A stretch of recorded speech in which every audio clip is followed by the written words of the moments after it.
சிறு வயசுலே கணவனை இழந்தாலும் தங்களோட இட்லி கடையை கணவரோட நினைவா 13 வருஷமா நடத்தி நம்ம தஞ்சாவூர் பிள்ளையார்பட்டி பகுதியில் தன்னம்பிக்கைக்கு எடுத்துக்காட்டா விளங்கி வர்றாங்க 44 வயசான ராணி.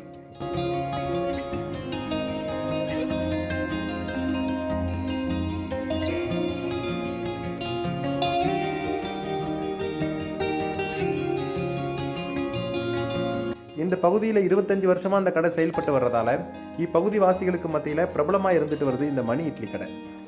இப்ப அவர் கூடவே இருக்காரு அப்படின்னு நான் நம்பிட்டு அவர் கூடவே வாழ்ந்துட்டு இருக்க மாதிரி இது ஒரு ஹாப்பியா நடத்திட்டு இருக்கேன். தஞ்சாவூர் பிள்ளையார்பட்டியை சேர்ந்தவங்க ராணி. இவங்களுக்கு தற்போது 44 வயசாகுது. திருமணத்திற்கு பிறகு 2000ல கணவர் சுப்பிரமணியனோட நீண்ட நாள் ஆசையான இட்லி கடையை ஆரம்பிச்சிருக்காரு. திடீரென உடல் நலக்குறைவால அப்போது 36 வயதான தன் கணவன் சுப்பிரமணியனை தன்னோட 31 வயதுல ராணி இழந்திருக்காங்க. இவ்வளவு சிறிய வயசுல இப்படியான இழப்பு கொடுமையின் உச்சம்தான். இப்படியான சூழல்ல தான் தன்னோட குழந்தைகளுக்காக வாழ்க்கையை தொடர நினைச்சிருக்காங்க. வாழ்வாதாரத்திற்கும் தன்னுடைய கணவர் நினைவாகவும் இந்த இட்லி கடையை தொடர ஆரம்பிச்சிருக்காங்க. அவங்க கணவர் இருந்தப்ப இட்லி, தோசை, பூரி, பொங்கல், வடைன்னு அந்த காலகட்டத்தில் டிஃபன் விற்பனை ஏகபோகமா இருந்திருக்கு. ஆனா குழந்தைகளை வளர்த்துக்கிட்டு கடையை நடத்துறதால டீ, இட்லி, வடை மட்டுமே கடந்த 13 வருஷமா தனியால நடத்திட்டு இருக்காங்க. எனக்கு ஒரு பையன், ஒரு பொண்ணு. அவங்க இந்த கடையை வச்சுதான் நான் ஓட்டிட்டு இருக்கேன். என் பையனை இந்த தொழிலை வச்சுதான் நானும் பையனை படிக்க வச்சிருக்கேன், பொண்ணை படிக்க வச்சு கல்யாணம் பண்ணி கொடுத்துருக்கேன். எங்கள் வீட்டுக்காரர் இருக்கும்போது நல்லா இருந்தது. இப்போ அவர் இறந்ததுக்கப்புறம் பெரிய இழப்பு. அவர் இறந்ததுனால இருந்தாலும் அவர் கூட இருக்க மாதிரி தான் இந்த கடையில் அவங்களோட இடம். இந்த இடத்த என் பேரில் எழுதி வச்சது அவர் தான்.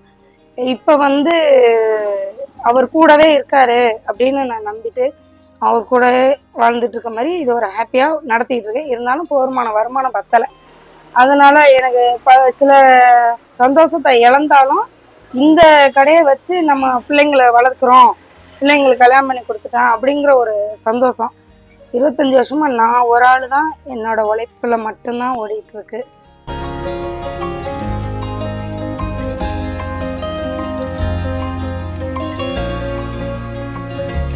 செலவெல்லாம் போக ஒரு நாளைக்கு 500-1000 கிடைச்சாலும் அவங்களோட கடன் அடைக்கவும் மற்ற செலவுகளை எல்லாம் பார்க்கத்தான் சரியா இருக்கே தவிர அவங்க அந்த கடையை டெவலப் பண்றதுக்கு பணம் பெரிய தடையா இருக்கு. அதுக்காக அரசோட மானியத்துடன் கூடிய கடனுக்கு விண்ணப்பிக்க போறதாகவும், லோன் கிடைச்சிருச்சுன்னா மணி இட்லி கடை அப்படின்னு பெரிய போர்டு வச்சு கடையை டெவலப் பண்றது தான் அவங்களோட மிகப்பெரிய ஆசையா இருக்கு.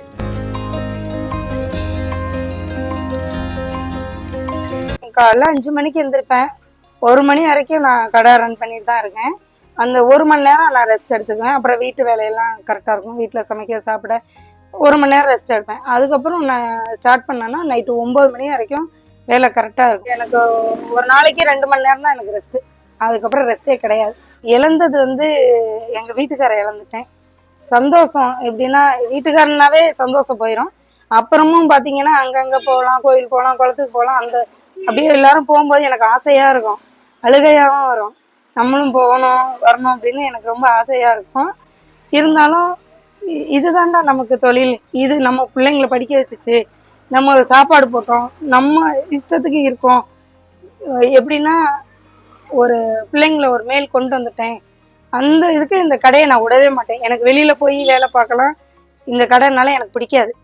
இவங்கள மாதிரி இங்கே நம்மள பலர் நமக்கு நெருக்கமானவங்களை இழந்திருக்கலாம். அதுக்காக லைஃப் அவ்வளோதான் முடிஞ்சு அப்படின்னு நினைக்காம நம்ம ராணி அக்கா மாதிரி ஏதோ ஒரு நல்ல விஷயத்துக்காக லைஃப் அடுத்த கட்டத்துக்கு மூவ் பண்ணுறதுக்கு ஒரு காரணம் இருக்கும். அது என்னன்னு தெரிஞ்சு கொஞ்சம் தன்னம்பிக்கையை மட்டும் வளர்த்துக்கிட்டா நம்மள பலருக்கு சரியான தீர்வு கிடைக்கும்னு நினைக்கிறேன். நியூஸ் 18 உள்ளூர் செய்திகளுக்காக தஞ்சாவூர்லேருந்து செய்தியாளர் ஆனந்த்.